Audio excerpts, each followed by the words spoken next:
My child scares me. There have been a few incidents, but I'll share the very first with you. About 2 to 3 years ago, my son, who was 4 at the time, was lying in my bed with me and trying to fall asleep. He was doing the usual kid thing when they're fighting in their sleep, rolling around, speaking gibberish, playing with his hands. Then, all of a sudden, he stops, and I feel him sit up in the bed. I'm pretending to be asleep, so I just stay still and quiet. Then I hear him having a conversation, but I can only hear his side. It goes like this. What did you say? What? I'm trying to go to bed. You go get it. It's downstairs. That way. No, I'm trying to sleep. You go downstairs. What? I can't hear you. Come here. And that's when I jumped out of bed and flipped the bedroom light on because he is not about to invite whatever this thing is into bed with us. Sobbing, I asked him, Buddy, who were you talking to? And he points in the corner of the room and says, Over there. And I said, Baby, I can't see who it is. You need to tell me who it is. Is it a boy? Is it a girl? The child looks at me and says, Monster. I had a moment where panic ran through me. But growing up, I had many supernormal experiences myself, so I sat with him and asked, Do you want the monster to leave you alone? Yeah. So I had him repeat after me, and we told the monster to go away and that he was not welcome to be in our home. 2 minutes later, my son was sound asleep. I, however, was up for another few hours after that. And this was the beginning of my child saying absolutely creepy stuff. Hi guys, welcome back to my Hollow. I'm Hans, and I don't know about you, but I have this love-hate relationship with haunted houses. It scares the hell out of me, but I still love to know what happens inside. So tonight, we're gonna hear a few haunted house stories that got me shook to the core. So sit back, close those lights, and listen closely.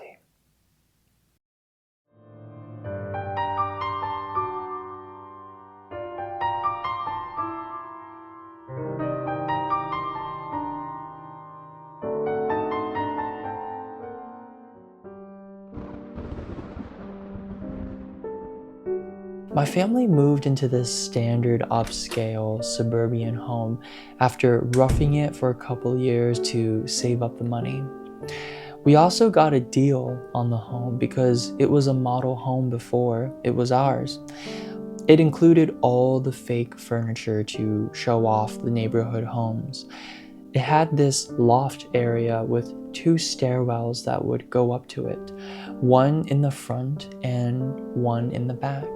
You could pretty much hear everything from this loft since it was so open. One day, my 2 best friends, a guy and a girl, were hanging out in the loft.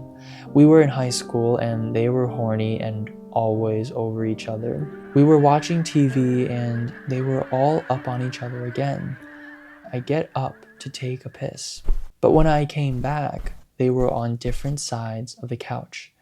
I thought they'd gotten into a fight, so I asked what was up. Your little sister is home, my friend said. I turned pale, as white as a sheet. What's wrong? The girl said. I asked them what made them think that. They said they heard her. I'm sort of freaking out at this point. No one's here. I say, we check the house and I'm right.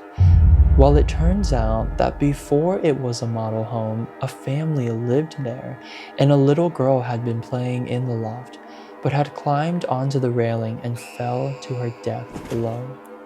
My 2 best friends swear to this day that they heard what they thought was my sister laugh and run up the stairs, hitting her hands on each step like she was running up on all 4s. I never had any encounters other than the fact that right next to where she landed was the house's central intercom. We had an intercom system in every room, and you could play music through or talk to each other.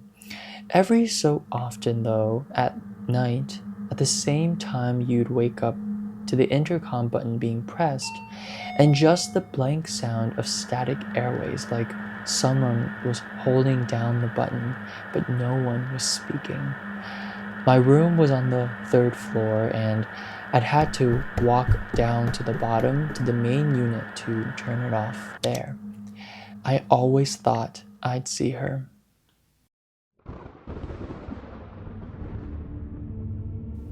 I'm not the type to jump to ghosts or anything.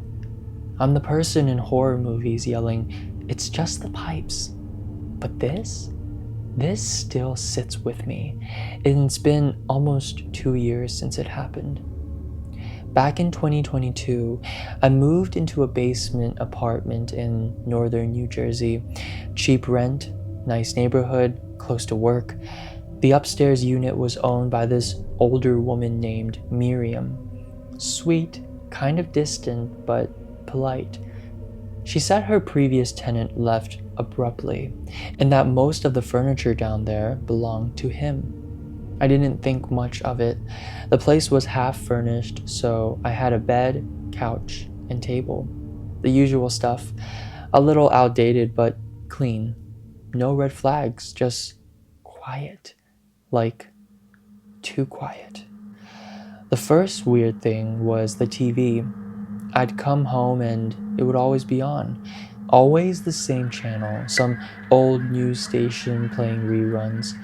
I assumed maybe Miriam had a shared remote or something weird was happening with the wiring. I asked. She shrugged. She said she never even owned a TV upstairs. Okay, not a big deal. But then there was the bedroom. From the start, I couldn't sleep in it.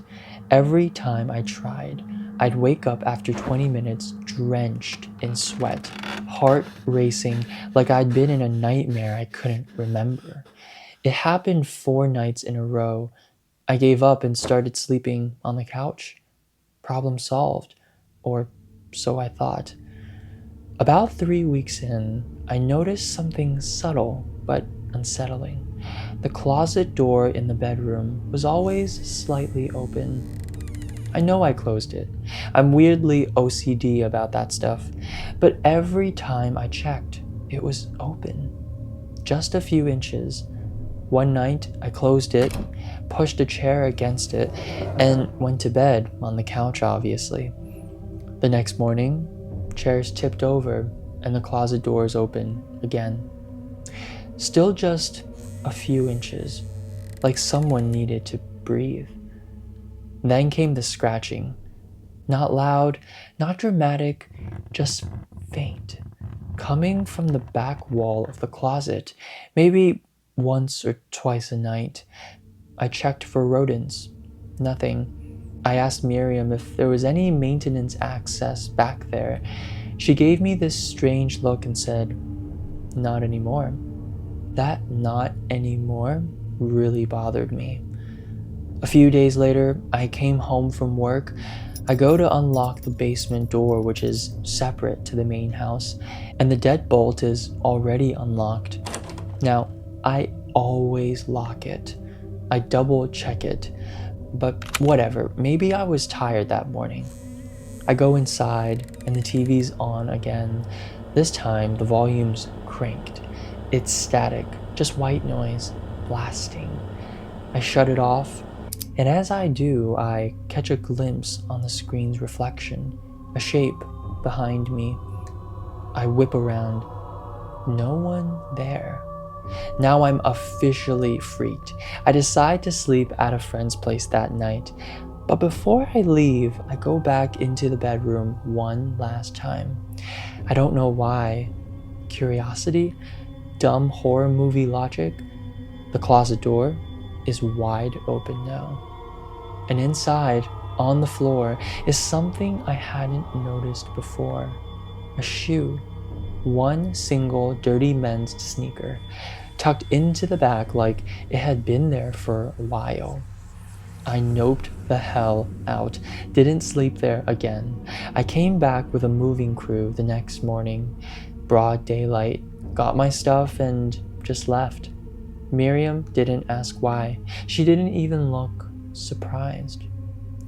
About a month later, I was scrolling through local news archives. Don't ask me why, maybe I just needed to prove to myself I wasn't crazy. But I found something.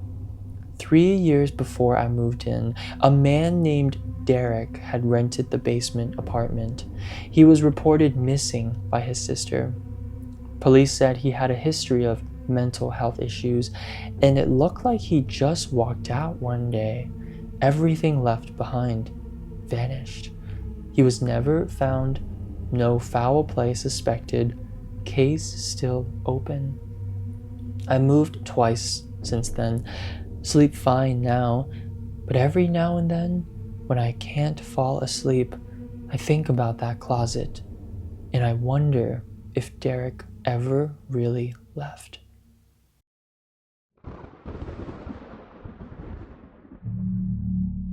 This happened last October, and I haven't talked about it much because, honestly, I'm still not sure if I imagined parts of it or if something truly bizarre was going on.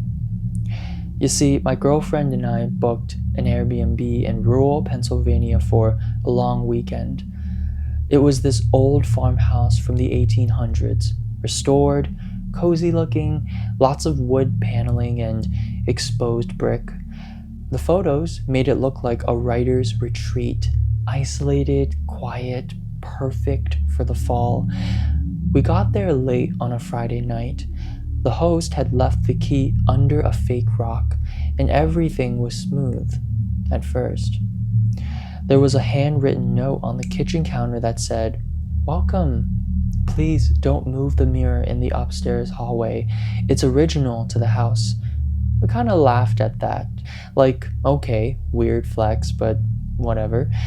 That night, though, around 2:30 a.m., I woke up to this faint scratching sound. Not loud, just like something dragging across the wood. I figured maybe it was a raccoon outside or the old house settling. But when I got up to pee, I noticed the mirror in the hallway. It was big, taller than me, and the frame looked like it hadn't been touched in a century. But what caught me off guard was that it wasn't reflecting the hallway behind me.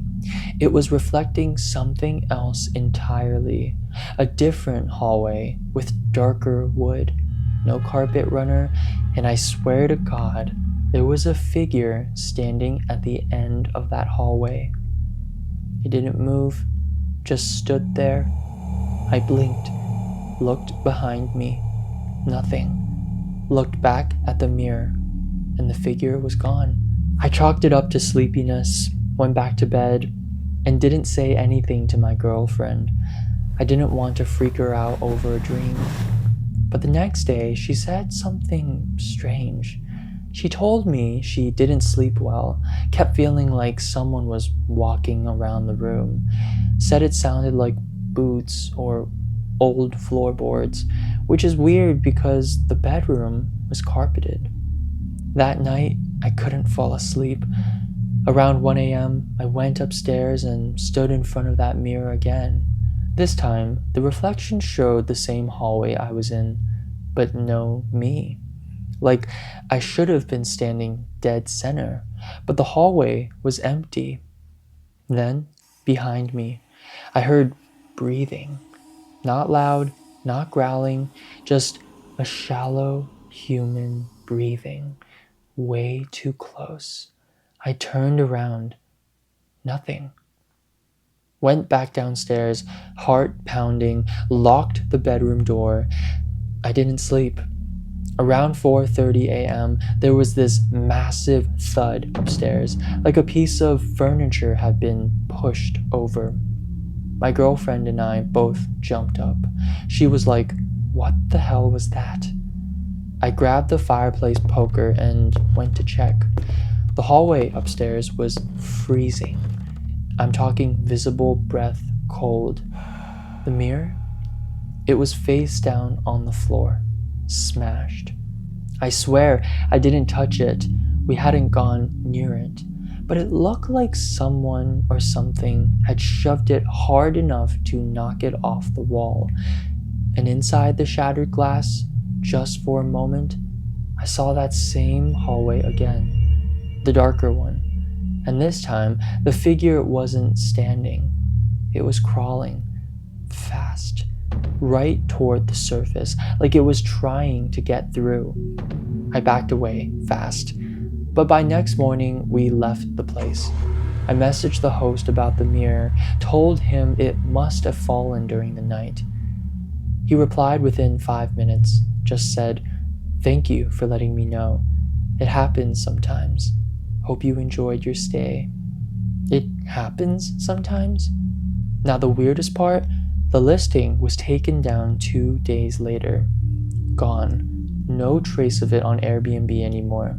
When I looked up the address, there's barely anything online. Just a blurb on a ghost hunting forum from years ago talking about a mirror portal in a house where a farmhand disappeared in the 1890s.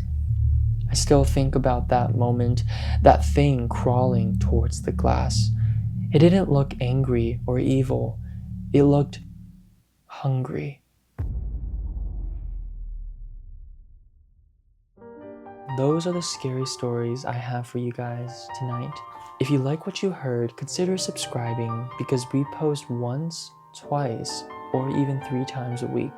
I hope you have a horrible sleep, and I'll see you next time.